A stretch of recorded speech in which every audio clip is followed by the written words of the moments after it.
What's going on, party people? Welcome to a new video. To be honest, I wasn't really going to share this video, but then I asked, hey, if I would have passed, would I have shared a video? And I said yes. So why isn't that the same mindset after failing?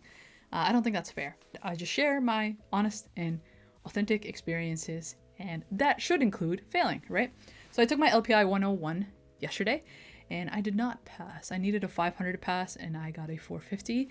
And that was a very humbling experience. I don't feel like a failure, but it was a very hard reminder that Gwen, though you have this growing YouTube channel and you have that award back there that says that you're very knowledgeable in something, there are areas that you simply have no idea what you're doing. If I were to have taken, I guess, the easier route and just gotten another Azure certification, yes, I would have had to study, but I'm pretty familiar with Azure, so I would have passed. But setting the goal to learn more Linux and feeling brand new to something again was very humbling, and was exactly the experience that I needed, because now I am somewhat obsessed. I've been trying this Linux distro that's called Pop! OS. It's a Debian based Linux distribution, and I've been trying it on a spare laptop for a little bit, and I don't know, I really like it. So I switched to my main desktop. I'm going to show you right now. Let me switch to the desktop view.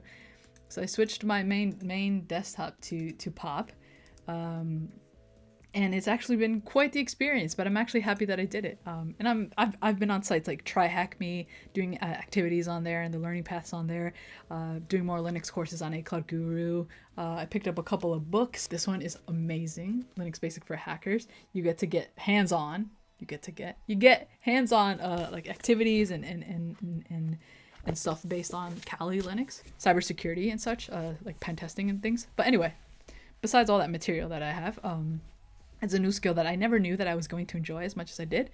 So though I failed, I gained a lot more. But all this to say that no matter where you are at in your career, you might be new, you might be somewhat new, somewhat experienced, very experienced, you're always going to be new to something. So the best skill set you can have is simply put yourself in challenging situations where you're going to learn.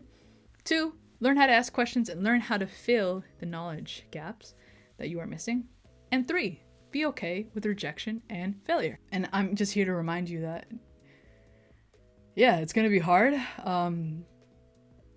You're going to probably face rejection and failures, but keep going. I mean, that's what I'm going to do. I would advise you to keep going.